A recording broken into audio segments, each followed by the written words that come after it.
Assalamualaikum warahmatullahi wabarakatuh. Halo sahabat Bimba, apa kabar hari ini? Tetap semangat dan terus belajar. Bertemu lagi dengan saya Wahyu Trihandayani. Kali ini saya akan mereview materi motivasi di Bimba AIUEO. Langsung saja ke pertanyaan yang pertama. Jelaskan tanggung jawab relawan Bimba AIUEO. Nah, relawan itu sendiri merupakan seseorang yang dengan sukarela melakukan suatu hal tanpa mengharapkan imbalan dan pamrih. Nah, karena di Bimba ini merupakan termasuk ke dalam bidang pendidikan, maka seorang relawan Bimba adalah orang yang berkomitmen untuk berbuat baik, untuk menumbuhkan minat belajar anak. Jadi apa sih tanggung jawab relawan Bimba? Tanggung jawab relawan Bimba ini ada dua. Yang pertama adalah belajar dan yang kedua adalah berbuat baik. Nah, belajar di sini merupakan salah satu kunci untuk mencapai kebahagiaan, di mana bahagia itu merupakan salah satu tujuan utama hidup manusia. Kemudian dengan belajar itu sendiri kita akan menjadi pribadi yang lebih baik, memahami hak anak, dapat mencari solusi di setiap masalah, dan kita dapat mengambil hikmah dari setiap keadaan yang kita jalani. Kemudian yang tanggung jawab yang kedua yaitu berbuat baik. Seorang relawan Bimba diharapkan memiliki kepedulian untuk berbuat baik dengan menerapkan judi tangkap. Apa itu judi tangkap? Yaitu jujur, disiplin, tanggung jawab, kerjasama, dan peduli. Oke, selanjutnya kita lanjut di pertanyaan yang kedua, yaitu jelaskan makna setiap ayat dalam 7 nilai dasar Bimba AIUEO.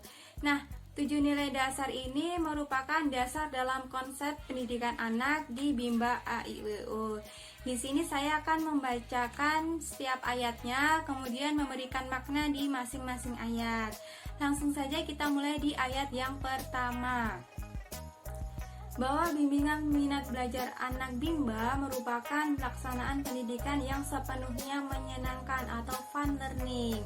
Nah, makna di sini adalah bahwa prosesnya itu wajib dengan fun learning atau sepenuhnya menyenangkan bagi anak.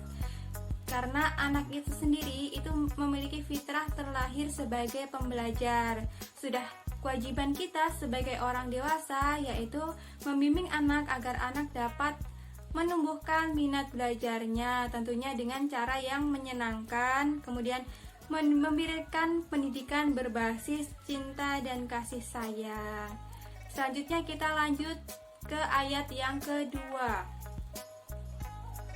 Ayat yang kedua ini berbunyi bahwa setiap anak adalah anugerah dari Tuhan yang Maha Kuasa yang diamanahkan kepada setiap orang dewasa. Nah, poin utamanya di sini adalah dalam kata anugerah, karena anugerah itu sendiri merupakan pemberian Tuhan yang paling berharga. Karena berharga, maka kita sebagai orang dewasa harus menjaga dengan baik-baik, tentunya dengan memberikan semua hak anak, yaitu hak untuk bermain, hak untuk mendapatkan pendidikan dengan baik dan layak. Kemudian kita lanjut di ayat yang ketiga, bahwa pelaksanaan pendidikan yang sepenuhnya menyenangkan atau fun learning merupakan proses belajar mengajar yang harus diwujudkan sepanjang masa. Nah, di poin ketiga ini kita harus membimbing anak dengan suatu proses yang menyenangkan secara terus-menerus sepanjang masa, dimanapun dan kapanpun, jadi tidak terpaut dengan waktu dan tempat.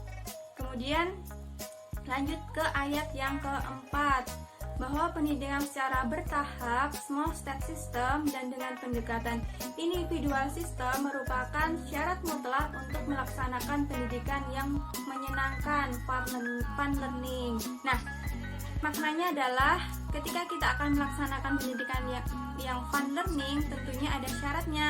Syarat yang pertama yaitu harus small step system, yaitu bertahap sesuai dengan kemampuan dan kemauan anak. Tentunya dengan pendekatan individual system, yaitu dengan memahami setiap karakter dan kesukaan dari anak itu sendiri. Kemudian kita lanjut ke ayat yang kelima, bahwa bimbingan minat belajar anak Bimba merupakan hak sekaligus kewajiban setiap orang dewasa. Nah, artinya di sini adalah bahwa pendidikan atau proses membimbakan ini adalah hak dari setiap anak yang harus diwujudkan, dan tugas kita sebagai orang dewasa itu adalah untuk membimbing anak untuk mendapatkan haknya itu sendiri. Kemudian kita lanjut ke poin yang ke-6, bahwa setiap anggota komunitas Bimba senantiasa menjadi manusia yang senang belajar sepanjang hayat secara mandiri. Senantiasa menjadi manusia yang senang belajar secara mandiri sepanjang hayat. Nah, poin utama di sini yaitu komunitas Bimba senang belajar secara mandiri sepanjang hayat.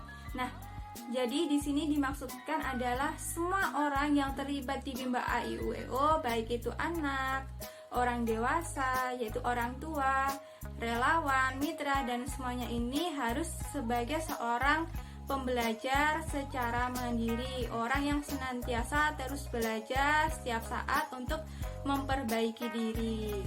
Kemudian kita masuk ke poin yang ke-7, yaitu bahwa setiap anggota komunitas Bimba senantiasa melakukan ikhtiar untuk mensosialisasikan kebimbaan kepada seluruh anggota masyarakat, yaitu maknanya adalah sebagai komunitas Bimba tentunya kita memiliki kewajiban untuk mensosialisasikan kebimbaan kepada masyarakat tentang metodenya, fun learning, bagaimana cara bermainnya.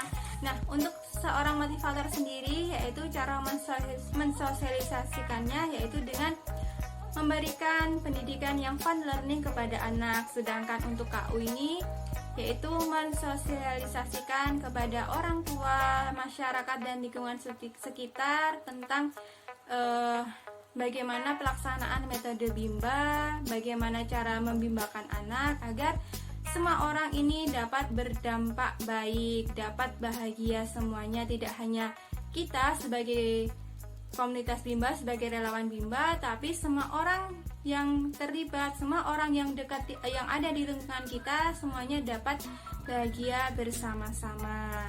Demikian dari penyampaian dari 2 pertanyaan tadi, semoga dapat bermanfaat. Wassalamualaikum warahmatullahi wabarakatuh. Sampai jumpa.